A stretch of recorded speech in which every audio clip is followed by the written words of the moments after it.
Cuarta regla del Mar Rojo. Ora. Y cuando Faraón se hubo acercado, los hijos de Israel alzaron sus ojos, y he aquí que los egipcios venían tras ellos, por lo que los hijos de Israel temieron en gran manera y clamaron a Jehová. Éxodo 14:10. Oraciones a la orilla del mar. Su temor los puso a orar, y este fue un buen efecto del temor. Dios nos pone en estrechos para ponernos de rodillas. Matthew Henry. Algunas situaciones me han dejado con solo dos opciones. Puedo entrar en pánico o puedo orar. Mi tendencia, tal como la de los israelitas junto al Mar Rojo o los discípulos en el Mar de Galilea, es entrar en pánico. He experimentado una buena cantidad de ataques de pánico, de hiperventilación y palpitaciones rápidas, pero el Señor ha invertido años tratando de enseñarme que la oración es el medio por el cual puedo mantenerme calmado, controlado, sereno y lleno de vida. Aún en medio de una crisis, todo depende de mí. Cuando no podemos ir hacia adelante, movernos hacia un lado o dar un paso hacia atrás, es tiempo de mirar hacia arriba y pedirle a Dios que abra un camino. En momentos de incertidumbre, el patriarca Jacob dijo: levantémonos y subamos a Betel, y haré allí altar al Dios que me respondió en el día de mi angustia, y ha estado conmigo en el camino que he andado.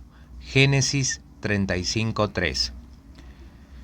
Hablando de sus días como un fugitivo, David escribió: en mi angustia invoqué a Jehová y clamé a mi Dios. Él oyó mi voz desde su templo. Segunda de Samuel 22:7. El escritor del Salmo 107 declara lo siguiente: claman a Jehová en su angustia y los libra de sus aflicciones. Cambia la tempestad en sosiego y se apaciguan sus ondas. Eso es exactamente lo que sucedió cuando los israelitas clamaron a Dios al pie del Mar Rojo, excepto que las olas se convirtieron en paredes vibrantes de agua retenidas por diques invisibles. No me estoy refiriendo a nuestro tiempo devocional diario, a pesar de que son sumamente importantes. Me estoy refiriendo a las oraciones en tiempos de crisis. Oraciones persistentes e intensas, oraciones en medio de los sucesos que amenazan nuestra vida o que amenazan con destruirnos el alma. Este género no sale sino con oración y ayuno. Mateo 17:21. Pablo escribe en Efesios 6:18, orando en todo tiempo, con toda oración y súplica. Los israelitas estaban en una crisis en Éxodo 14, y su clamor a la orilla del mar era urgente, unido, no fingido, pero incrédulo. Es evidente que había urgencia en su oración, pues el verbo que se usa es clamaron. Una amiga en la Escuela de Estudios Superiores me regaló un libro titulado Master Secrets of Prayer, Domine los secretos de la oración, que su padre, Cameron Thompson, escribió. Mi copia estaba marcada por todas partes y muy gastada, pero aún la atesoro y tengo subrayadas estas palabras. A pesar de nuestras formas suaves y modernas, llega un momento en el cual debemos orar con desesperación, cuando debemos batallar, cuando debemos ser francos, sin tener vergüenza e insistentes. Muchas de las oraciones que se encuentran en las Escrituras son clamores. Las palabras en hebreo y griego son bastante fuertes, aunque hay quienes opinan lo contrario. La Biblia reconoce lo que es arrebatar el cielo, orar hasta alcanzar la victoria. La oración ferviente de un hombre justo es poderosa y logra mucho. Santiago 5:16. Recuerdo situaciones como esas en mi vida, como cuando a mi padre le dio un ataque al corazón, cuando una posibilidad de trabajo se desvaneció sorpresivamente, cuando un amigo tomó una sobredosis de cocaína, Cuando uno de mis hijos estuvo andando con malas juntas, lo único que yo podía hacer era rogarle a Dios. A veces esas oraciones eran largas. En toda mi vida he pasado 2 noches enteras en oración. Sin embargo, otras veces mis oraciones son muy breves. No hace mucho, leyendo lo que la misionera Amy Carmichael escribió, aprendí una nueva técnica de oración. Ella la aprendió del famoso maestro de la Biblia, el Dr. F. B. Meyer, que le dijo que cuando él era joven había sido muy irritable y malhumorado. Un caballero le aconsejó que en el momento de la tentación mirase hacia arriba y dijese: «Tu dulzura, Señor». Amy Carmichael desarrolló diferentes variaciones de esa oración. Cuando se encontraba con alguien a quien ella no le gustaba, oraba en silencio: «Tu amor, Señor». En medio de una crisis, ella susurraba: «Tu ayuda, Señor», o «Tu sabiduría, Señor». A veces, cuando estoy preocupado, simplemente levanto mi corazón hacia el cielo y digo: «Señor», seguido del nombre de la persona por la cual estoy preocupado. Cuando reflexiono y pienso en los años que han pasado, me doy cuenta de que nunca me he enfrentado a una crisis en la cual Dios no haya abierto un camino en respuesta a mi oración ferviente, haya sido prolongada o instantánea. Santiago 5:16 nos dice: «La oración ferviente de una persona justa tiene mucho poder y da resultados maravillosos». Ese es el gran secreto de aquellos que ponen sus manos en las manos de aquel que puede partir los mares. Unida y no fingida. Tengo que hablar con el padre de esto. Billy Bray. Una tarde, cuando en mi estudio me preocupé mucho por una situación en particular y mi ansiedad aumentó hasta llegar a niveles paralizantes, caminé por las oficinas y encontré a nuestro ministro de jóvenes, que se había quedado a trabajar hasta tarde. Nos pusimos de rodillas y oramos con fervor por esa situación. Esa misma noche me enteré que, a pesar de todas las improbabilidades, las cosas habían cambiado precisamente en el momento en que habíamos estado orando.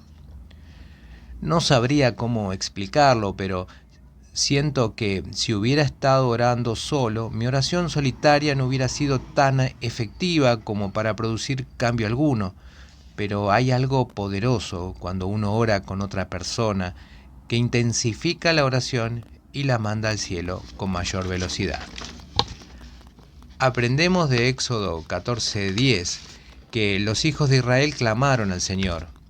Ese fue un gran clamor, unido, elevado por una hueste de voces que perforaron los cielos como una señal masiva de angustia. Cuando el doctor Paul White fungía en el hospital en los montes de África Oriental, fue a verlo un maestro llamado Yumsi Sikata, a quien lo llevaron en una camilla. Los parásitos y la enfermedad había atacado sus pies, por lo que se hincharon al doble de su tamaño normal. No podía caminar ni ponerse de pie. El doctor White le dijo: «Esta enfermedad es realmente muy mala. La única forma de salvarte la vida es cortándote las piernas más arriba de la rodilla». El rostro del maestro decayó. «Pero en mi tribu no hay lugar para un hombre que no tenga pies. ¿Cómo podría cultivar? ¿Cómo podría cuidar de mi huerto y mi ganado?». Yasumi sacó un Nuevo Testamento gastado de dentro de la poca ropa que llevaba puesta y lo abrió en el pasaje de Santiago 5:16 y dijo: «Lea esto». El doctor White no podía leer el lenguaje de la tribu, así que le pidió a su asistente que lo tradujera. «La oración ferviente de un hombre que está bien con Dios es muy efectiva». «¿Cree usted esto?», preguntó el paciente. Y Yamusi: «Sí, lo creo». «¿Lo cree lo suficiente como para poner mi vida en juego en este pasaje?». El doctor meditó por un momento en la pregunta y finalmente respondió: eso depende de ti también. El libro dice: si 2 de vosotros se pusieren de acuerdo acerca de cualquier cosa que pidieren, les será hecho. El doctor se arrodilló al pie de la cama y juntos hicieron un pacto. Junto con las oraciones, hubo meses de baños de pies, inyecciones, terapias y tratamientos. Después de 7 meses hubo una pequeña mejoría y los 2 hombres se arrodillaron para agradecer a Dios y pedir más progreso. Una mañana el doctor White encontró a Yamusi cojeando por los alrededores del pabellón, con el rostro radiante, y antes de que se acabase el año ya podía caminar sin dolor. Dios no hizo siempre responde con un sí a nuestras peticiones, pero escucha con una atención especial cuando 2 o 3 se juntan en una oración unida y responde a su manera y en su tiempo, con poder y sabiduría. La oración de los israelitas era unida y a la vez no fingida. Nunca antes habían sido tan fervorosos. Ese no era un ritual religioso, estaban en pánico. El estallido de sus oraciones era real y sin refinamiento alguno. Observa la forma como oraban los hombres y mujeres de la Biblia y compárala con la vida de oración. Si tú buscares a Dios fervientemente y rogares al Todopoderoso, ciertamente luego se despertará por ti. Job 8, 5, 6. Jairo le rogaba mucho diciendo: mi hija está agonizando, ven y pon las manos sobre ella. Marcos 5, 22 y 23. Y ellos vinieron a Jesús y le rogaron con solicitud. Lucas 7, 4. Y estando en agonía, Jesús oraba más intensamente. Lucas 22, 44. Elías oró fervientemente para que no lloviese, y no llovió sobre la tierra por 3 años y 6 meses. Santiago 5, 17. Perseverad en la oración, velando en ella con acción de gracias. Colosenses 4, 2. La oración ferviente de una persona justa tiene mucho poder y da resultados maravillosos. Santiago 5, 16. Cuando Dios en su gracia y misericordia respondió al clamor de los israelitas junto al mar, no era porque ellos esperaran que Él respondiese. Observa cómo se desarrolla el pasaje. Los hijos de Israel temieron en gran manera y clamaron a Jehová y dijeron a Moisés: ¿no había sepulcros en Egipto que nos has sacado para que nos muramos en el desierto? Éxodo 14, 10, 11. Ellos oraron, pero no se imaginaban que Dios realmente respondería a su oración. Es triste decirlo, pero entiendo esa situación. Una vez, por ejemplo, tuve que pasar la noche en Porto Alegre, Brasil, en un edificio que se estaba desmoronando. Un amigo y yo subimos a nuestra habitación, que estaba en el último piso, en un ascensor pequeño y destartalado. Desde nuestra ventana podía ver los barrios bajos que se extendían a lo largo y me sentí intranquilo. Aquella noche oré: Señor, protégenos del fuego esta noche. Tú puedes ver que estamos en la parte alta de este ruinoso hotel, que no es más que una trampa de fuego, y no hay una estación de bomberos cerca, y tampoco puedo encontrar la salida de escape. Señor, tú sabes que este edificio viejo se encendería en un instante, solo una chispa y ¡puf!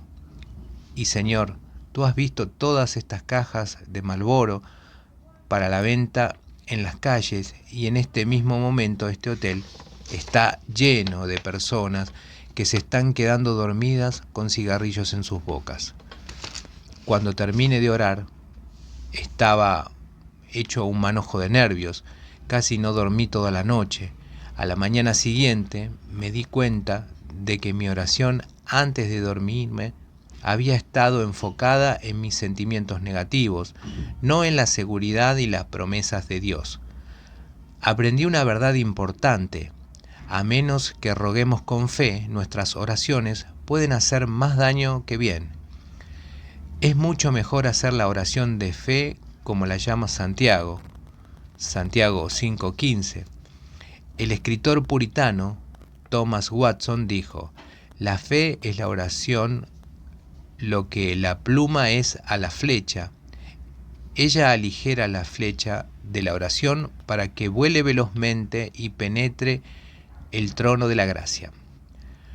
Cuando te enfrentas con improbabilidades e imposibilidades, ora con urgencia, sin fingimiento y en unidad, y confía en el gran poder de Dios, que responde las oraciones, que da misericordia y gracia para socorrer en tiempos de necesidad.